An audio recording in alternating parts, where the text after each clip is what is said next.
拱啊！拱佢冧埋。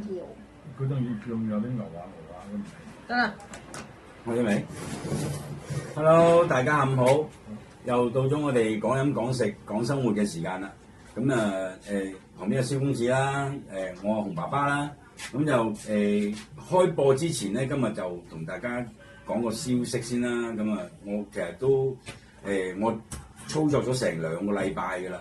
咁其實我都幾激動嘅，因為可能自己本身又喺資訊科技、手機啊、電腦呢方面咧，又同啲後生嘅有啲落伍啦，搞咗好耐。咁咧就今日早上咧，我就終於搞咗嗰個YouTuber 同埋嗰個Instagram 同埋個 Facebook 即係面書嗰邊。咁嗰幾個系統咧，咁今日嘅節目咧就應該係會首播㗎啦。咁咧就但係目前嚟講咧，就同我哋依家做嗰幾個平台一樣啦，都係先係做唔到直播嘅。咁我哋都係做咗喺抖音啊，同埋嗰個小紅書啊呢邊做咗直播。咁然之後我哋先上傳嘅。咁點解一路以嚟即係我哋雖然個節目關注量又唔好高啦，可能都係得個1萬幾千粉絲啦咁我哋都會繼續做落去嘅。咁但係因為點解我一路一定要做海外嘅平台咧？咁因為咧，始終我哋呢個節目咧都係粵語嘅節目啊。咁粵語嘅節目咧，始終喺我哋國內，包括兩港嘅地區咧，可能會講得比較多啲。包括你就算依家好多其他省份啊、深圳其他城市啊、深圳啊嗰啲地方，基本上全部都係國語為主嘅。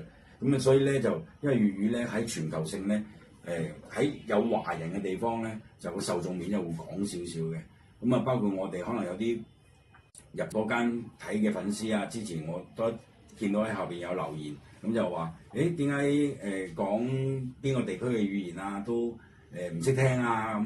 因為喺國內咧，始終係國語嘅市場會比較大啲。但係我哋係一個純粵語嘅一個節目嚟嘅。因為咧。關於呢個語言呢樣嘢咧，就先我哋因為前一段時間都係爭論得比較大，話咩保唔保護啊，點樣推唔推廣啊？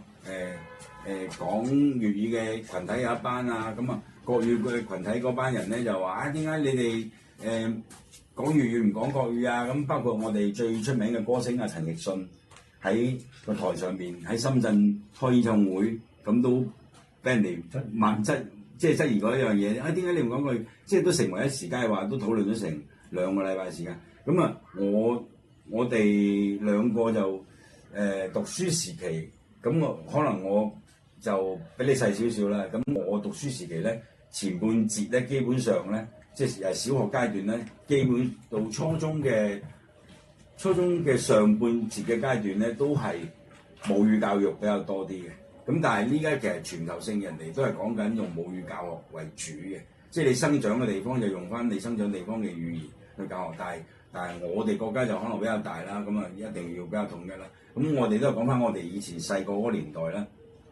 我成個小學基本上都係大部分都係粵語教學為主，因為點解咧？當其時嘅老師啊，無論各科嘅老師咧，嗰陣時仲唔會係全中國咁樣調來調去啊！即係譬如考邊個地方嘅師範啊，跟住你就去咗嗰度去做老師啊咁樣。所以我哋本身教翻我哋嘅各科嘅老師咧，都係廣東省地區嘅老師為主嘅。我唔知阿蕭公子嗰陣時係點樣樣啦。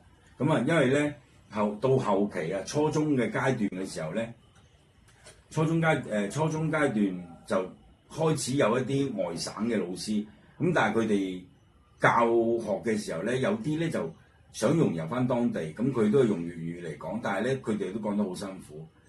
有啲咧就直接就唔識講啦，就直接就用國語嚟教。其實咧效果咧點講又冇話好與唔好嘅，其實都係同學生嘅嗰個自覺性啊、吸收能力有關嘅。但係咧就如果母語教學咧，你同老師啊或者係同家長之間個溝通咧，就可能會融合啲啊，容易溝通到達到一個共識為主咯。包括好似我個仔小學嘅嗰陣時候咧，成日翻到嚟同我哋兩個講普通話嘅。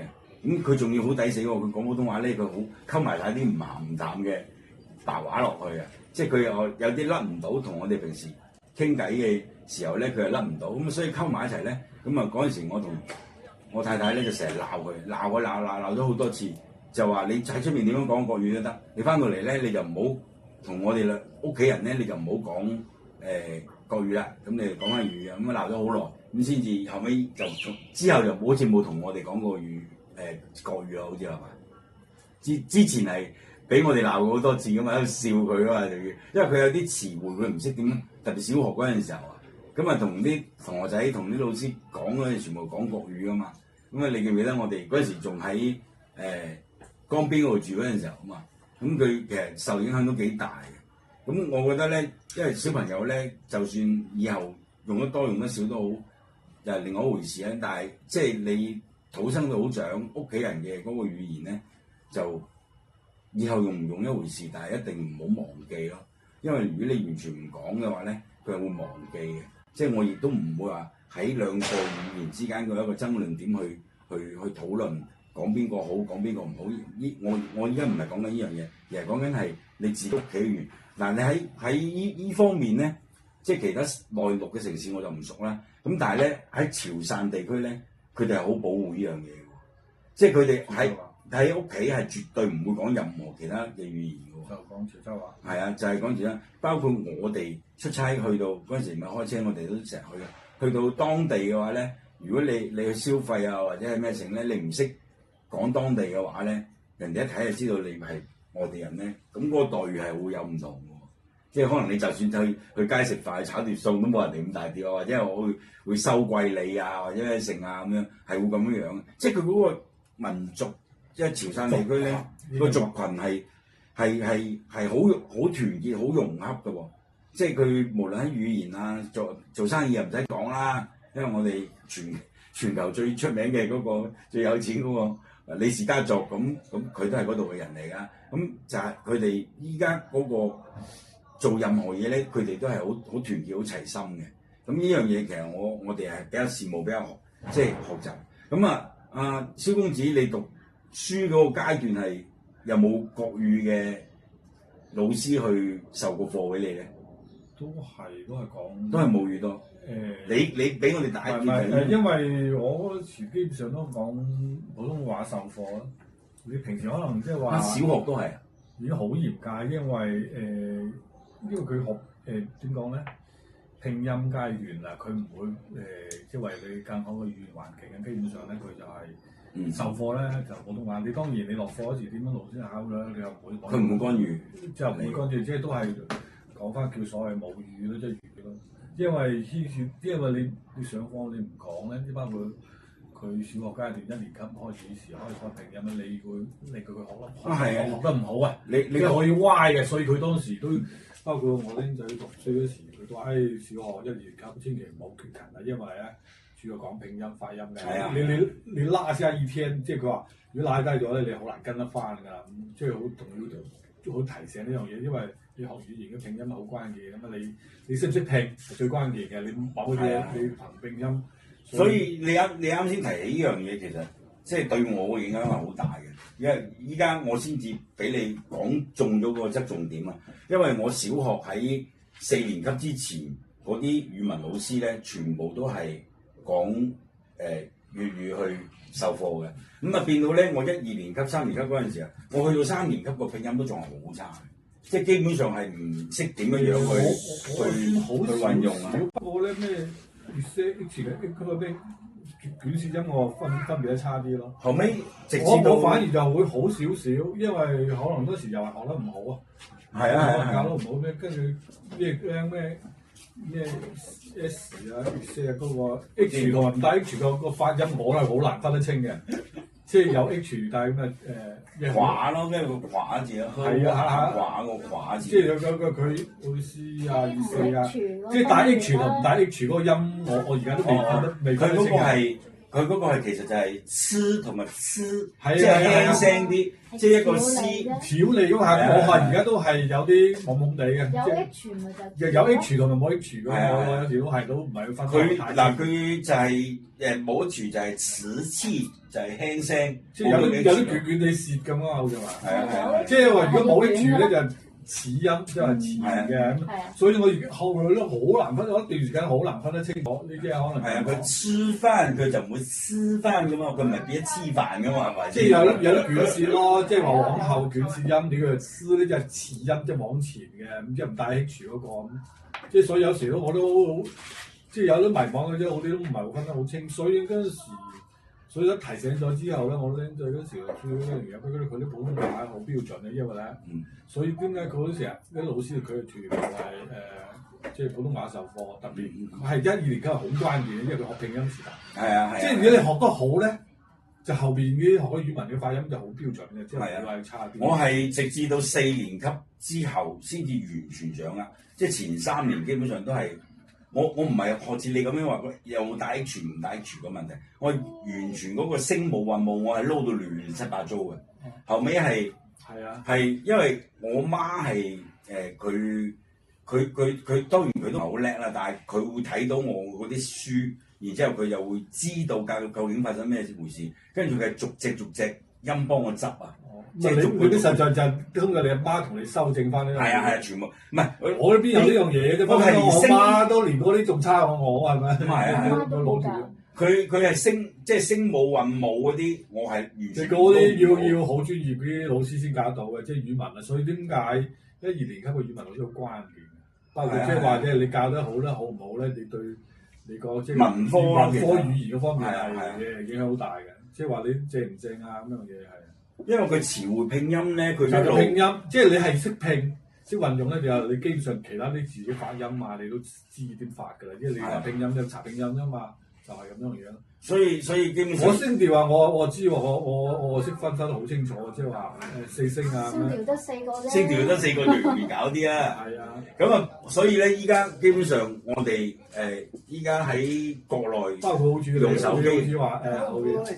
AI 咩帶豬嘅後邊同埋唔帶豬又係有區別，嗰個又係啦，又翻呢個。韓國個 in 同埋 in 啊，係啊，佢有豬音就係會重音啲咯，其實就係重音啲咯。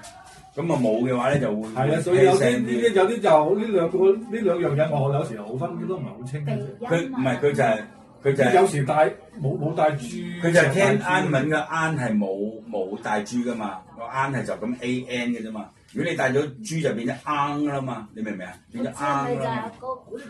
後音咧應該係往後㗎。即係佢昂首挺胸個昂字係啱啊，昂啊第二聲啊，啱昂啊，第二聲係昂啊，昂首挺胸嗰個昂啊。所以依家國內嘅手機基本上咧輸入法都係2種嘅。所以依家啲懶音就係咁樣出得嚟啦。係啊，因為佢就將後邊嗰個去咗佢咯。係咯，因為佢華語又即係我唔嚟喺度，因為我今期嘅節目係會上海外嘅平台，我唔係歧視其他全世界其他國家嘅華人啊，我只不過咧就係舉個例子，就係話喺其他地區，包括澳門、香港，只要離開咗國內嘅地方咧。佢嗰個懶音係會比較多，係我哋即係喺廣州咧，廣州因為屬於省城咧，因為我哋有學過拼音嘅原因啊，所以我哋嗰個字正腔圓係會講得好啲嘅，即係可能佢有個老師嘅師資啊嗰樣嘢啊。唔係呢個同你學過拼音係好大關係。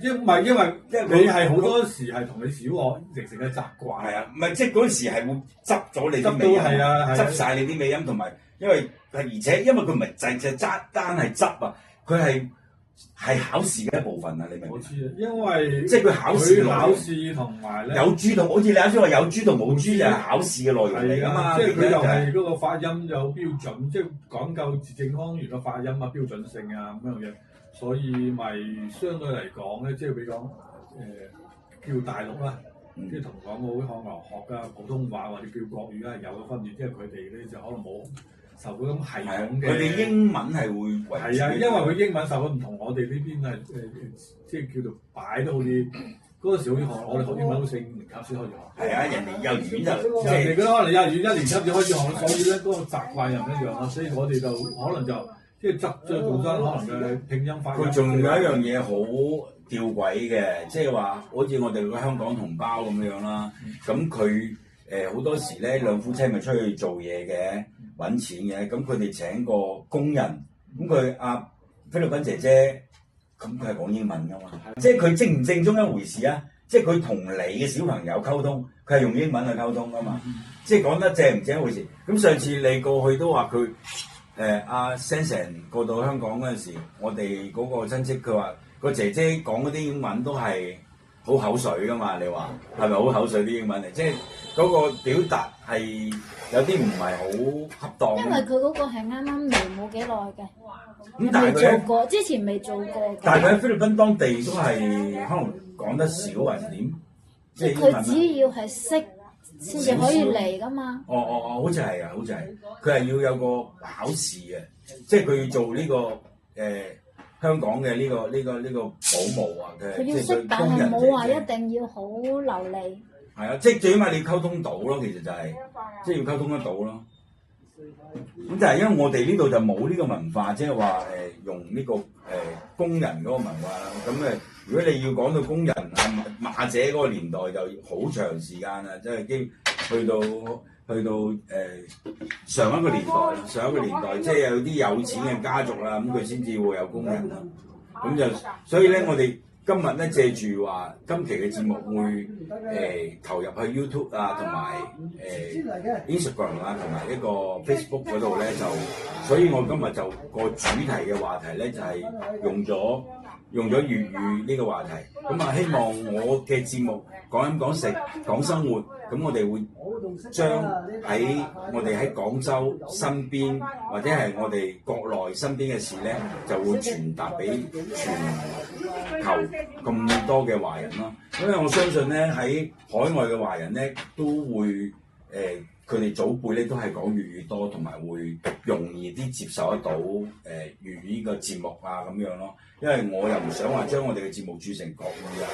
雖然我哋喺粵語嘅表達能力唔係話非常非常之強，咁但係我希望嗰個受眾面係會講翻一啲咁啊。希望不過咧，依家海外上次你講翻一樣嘢啦，海外華人其實咧，依家佢哋嘅下一代或者甚至乎第三代都係有好多都唔識粵語嘅啦，應該，因為佢哋可能喺嗰邊生活嘅時候咧，就係同屋企人講，咁可能就係其實同我哋嗰個國語嗰個文化一樣嘅，即係喺海外生活嘅話，咁佢翻到嚟屋企可能就係同屋企人講兩句廣東話，講幾句粵語咁樣，然之後但係佢嘅生活啊，佢喺學校嘅生活啊，全部都係講英文，咁所以越講越少嘅時候咧，就變成另外一種盲區啊，就變成識聽，但係佢唔識講，即係佢表達唔到啊！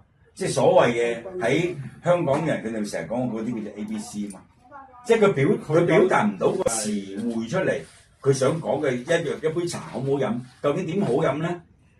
點樣甜苦帶甘，有嗰個花香味、果香味，佢係表達唔到呢啲出嚟噶嘛？咁佢就係OK，that's right， 咁就咁樣啫嘛。因為所以我所謂如果我脱北華人咧，好多時咧，佢哋晚黑咧或者乜嘢咧，仲要去中文學校學嘅，同埋咧同埋有啲咧就翻屋企咧只能講中文，唔理你個咩咁啊會嗰啲家庭咧就會好啲。如果唔係，基本上你話好多都唔識講即係中文啊嗰啲咁噶啦，係。尤其係。我哋早期節目都講過啦，尤其我哋大灣區啦，即係基本上家家戶戶都有親戚喺海外嘅。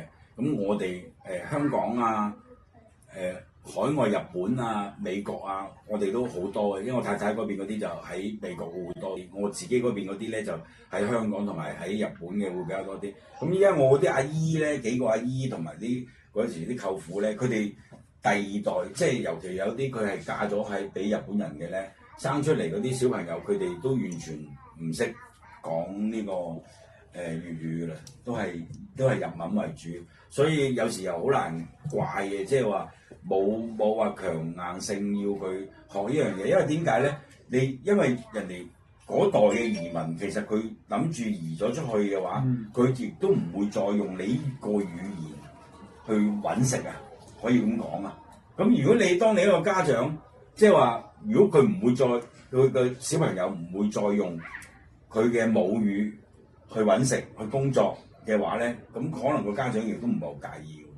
即係你識聽就聽啦，唔識就唔識啦，咁講到幾多得幾多啦，咁所以依家嗰啲 ABC， 即係香港人成日所講嘅 ABC 就係咁樣啫，即係屋企人都冇必要理佢啦，咁你就係平時翻嚟同我講兩句啫。因為有啲地區啊，佢唔一定有嗰啲即係比較即係嗰個叫華人社區比較細，可能係冇專門嘅環境。係啊。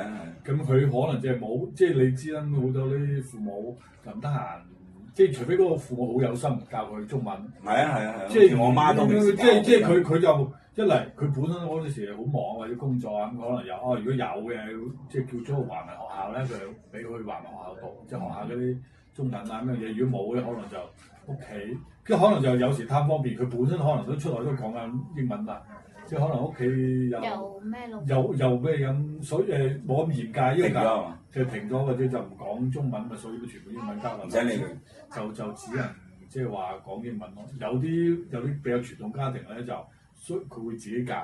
如果就算佢冇嗰個學校，即係話嗌翻嚟一定有啲我都有親戚咧，可能都係一定翻嚟咧，就只能夠講中文，唔理你講英文啊咁嘅，就可能就保留到仲識聽。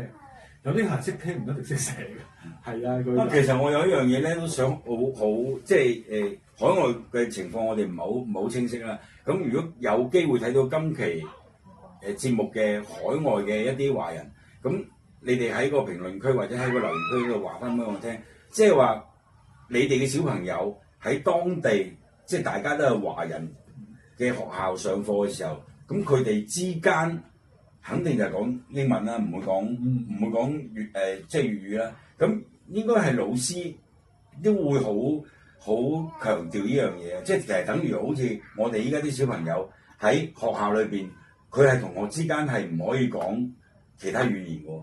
即係老師又好強調話一定要講國語，即係好多都係即係之前小學多啲依家。但係其實應該初中嘅都唔會點限制嘅，你交流。冇講啊。即係你課堂上咧，肯定要講普通話啦。即係話你落課平時屋企佢就唔會點要求你嘅。我哋嗰個年代，我唔知依家唔係㗎，依家有時你喺出邊走嘅時候，你講佢都即係話第一時間佢唔係話你咩嘢，佢話注意嗰啲叫咩話？用詞。即係叫禮貌用語啊！即係佢勸導你咯，即係有啲佢又唔敢明講嘅，應該就係。覺得你唔禮貌啊，講粵語嚟。不過其實呢個都好正常啊，即係等於兩個。係，因為話我覺得你即係話如果係對方都係講粵語，譬如講廣東人啦咁啊，我講粵語都冇問題，除非你話你嗰個唔係本地人，即係話幫嚟嘅，你只係個母語係普通話咁，你就話要尊重佢普通話啫。如果即係話我同你呢個或者就咁都係同學仔，都係廣州人嘅，咁我覺得我粵語冇咩話唔禮貌啊，都好正常。加你除非話對另一個你講唔同嘅語言，你佢聽唔明你，或者你喺課堂就肯定會限制得比較死啦，應該就係。即係如果我課間咁課後咁，我覺得就唔應該呢樣嘢。我覺得係。其實我覺得都係差唔多嘅情況。因為如果講得難聽啲，如果你又太咁嚴格呢樣嘢，可能覺得咩10年8年或者好多地方嘅語言方言都好難繼承㗎啦。如果你再講，所以有啲即係好多地方都有地方語言。依家我即係我覺得呢樣嘢能夠話一定要統一。當然呢個統一係變咗交流啦。有啲嘢咧喺你工作上面冇錯啦，因為你如果太過限制咧，到時好多啲文化傳承可能都消失冇咗㗎啦。呢個實在係一個好大嘅問題。唔係，依家唔好講到咁遠啦。依家講我個仔啊，都會出現咗呢啲情況，即係佢唔係啊，佢即係佢已經唔識用一啲詞彙，即係廣東話嘅詞彙去形容一樣嘢啊！即係好似啱先嗰杯茶咁，你叫佢形容佢甘香甜、大花香咩成嗰啲，佢已經唔識講㗎啦。你明唔明啊？因為啲少交流啊嘛。即係佢冇。即係老一段嘅人仲有包括老一套有啲叫舌頭語啊粵語嘅，我哋都唔識講㗎啦。而家係。即係你叫佢講話，哇！呢隻杯真係平靚正啊！嗰啲嘢佢已經冇，肯定唔識講呢啲。即係你講出嚟，佢會明白。你講緊咩？但係你叫佢用廣東話去表達一樣嘢，好好食啊，好靚啊，好玩啊嗰啲，佢唔識㗎啦已經，即係冇咗廣東話嘅形容詞啊，冇咗廣東話。因為牽涉到呢一樣嘢，因為佢咪即係佢用普通話。即係你已經冇呢個語言環境啊嘛，冇人講，係咁你自然就退化㗎啦。有啲嘢咁你自然講，包括好似有時老一脫嘅老人家嗰啲，我哋所有歇後語咯，我哋都唔知㗎。即係粵語嗰啲都好，即係冇人講係啊，咁你即係等於去到日本，你咩都話烤絲咁，你有鬼用啫？係咪先？即係嗰種語言嘅特色冇咗。因為你特別廣東話個變化係最大嘅，即係你唔同嘅嘢咧，佢嘅表達方式係完全唔同嘅。即係你唔可以用一個詞去代表晒所有嘢都係好食，所有嘢好。即係你所以點解成日講話雞有雞味，魚有魚味，係咪先？就係咁嘅道理啫嘛。你點樣滑啊？點樣食？你係有唔同嘅詞彙去形容，你其他國家嘅語言都冇嘅，英文係完全冇嘅。佢一個詞係代表好多意思㗎嘛，英文係咁樣個表達方式嚟。即係冇話咁細分到咁精準。係啊。咁你古代文字文言文大部分都係用粵語嘅表達方式嚟講㗎啦。咁啊，其實喺海外都一樣，我相信都係嘅。你兩個華人嘅家庭，你喺海外你個小朋友上課嘅時候，我相信佢哋講粵語交流嘅機會都好少，一定係講英文㗎嘛。你老師肯定唔會俾你用其他地方嘅語言去溝通去表達㗎嘛。咁或者今日有機會睇到呢期節目嘅海外嘅華人，咁你哋喺下邊寫翻啲評論，即係你哋嘅小朋友讀書嘅時候係點樣，喺海外嘅地方嘅時候係點樣。咁我哋今期嘅節目咧就係主要就係咁樣啦。咁啊，因為我其實今日好高興嘅，咁今日係首次可以將我哋嘅節目咧係可以帶出去海外嘅。咁我哋喺國內嘅平台咧，其實已經係直播咗好有2-3個月嘅時間㗎啦。咁我哋公司咧其實主要都係做一啲食材配送為主嘅啫，即係去一啲高端嘅餐廳啊、日本餐廳啊，咁我哋就利用一啲下午有啲清閒啲嘅時間咧，咁我哋會做翻啲節目。咁啊早上咧，我哋都係做配送產品為主嘅，咁啊食材為主。咁啊有啲酒店啊，同埋有啲私房菜啊，日本嘅餐廳啊，咁即係屬於一啲高端嘅一啲料理嘅菜式。咁我哋係作為一個配送商咁樣，咁我哋下午咧就做翻啲生活上嘅一啲節目啦。咁我哋今日節目就差唔多啦，蕭公子。咁就我哋就基本上一個禮拜就堅持可能會有2-3期嘅節目出嚟啦。咁就係咁啦。咁就拜拜。